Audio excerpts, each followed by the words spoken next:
Manage করতে পেরেছো? না, রক্ত কোথাও পাওয়া যাচ্ছে না। ডাক্তার বাবু বললেন 1 ঘন্টার মধ্যে যদি ও নেগেটিভ রক্ত না পাওয়া যায় তাহলে আমার বাবুকে বাঁচানো যাবে না। এখন আমি কি করব কিচ্ছু বুঝতে পারছি না। কি হয়েছে আপনার ছেলে? আমার বাবু করেছে। আমার বাবুকে বাঁচানোর জন্য 1 ঘন্টার মধ্যে ও নেগেটিভ রক্ত প্রয়োজন, তাহলে আমার বাবুকে বাঁচানো যাবে না। আমার ও নেগেটিভ রক্ত। আমি তো রোজে আছি। আপনি রক্ত দিন। আপনার রক্ত দেওয়াতে যদি একটা ছেলের প্রাণ বাঁচে তাহলে আপনি রক্ত দিন। উপরওয়ালা সব দেখছি, যান। চলেন।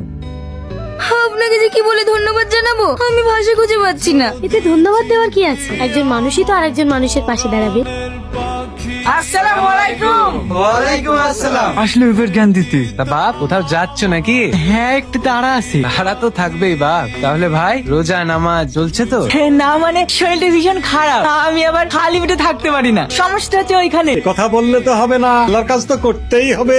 কি? হ্যাঁ। আর বাপ তোমরা করছো তো? না মানে অফিসের কাছে ভীষণ চাপ, তাই সেরকম সময় পাই না। বাপ আমাদের মূল কাজটাই তোমরা করছো না। এই পৃথিবীর আর কোনো কিছু সঙ্গে যাবে না শুধুমাত্র ঈমান ছাড়া। হ্যাঁ, সেটাও তোমরা করছো না। হ্যাঁ চাচা, সামনের সপ্তাহ থেকেই থাকবো।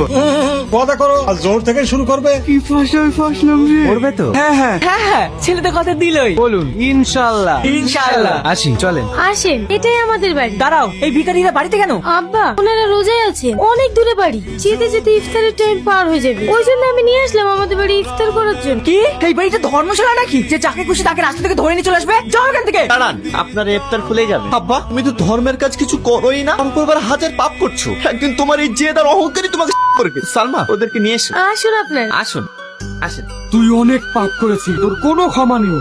বাহ, এই না হলে ছেলে। একমাত্র তোর বড় ছেলে আর বড় বৌমাই তোর জন্য দোয়া করছে, আর তোর বাকি দুটো ছেলে এইটা। আব্বা আমাদের কাছে থাকতো, এই আব্বা যে টাকা পয়সা গুলো রেখে গেছে ওগুলো সব তুই আর আমি নেবো। হ্যাঁ হ্যাঁ, ওকে আমরা কোনো কিছুই দেবো না। ইয়া রাব্বুল আলামিন, আল্লাহ ইয়া রহমান ইয়া রহিম ইয়া করিম। আল্লাহ গো, আমার আব্বা তুমি অনেক পাপ কাজ করেছে, আপনি আমার আব্বার পাপগুলো আপনি ক্ষমা করে দিন। আমার আব্বাকে আপনি জান্নাত বসি করুন। আমি কি ভুল করেছি? আমি যদি আমার বড় ছেলের মতো ওই দুটো ছেলেকে ইসলামের পথে নিয়ে আসতে পারতাম, আমার এই অবস্থা হতো না। নিয়ে যাবো।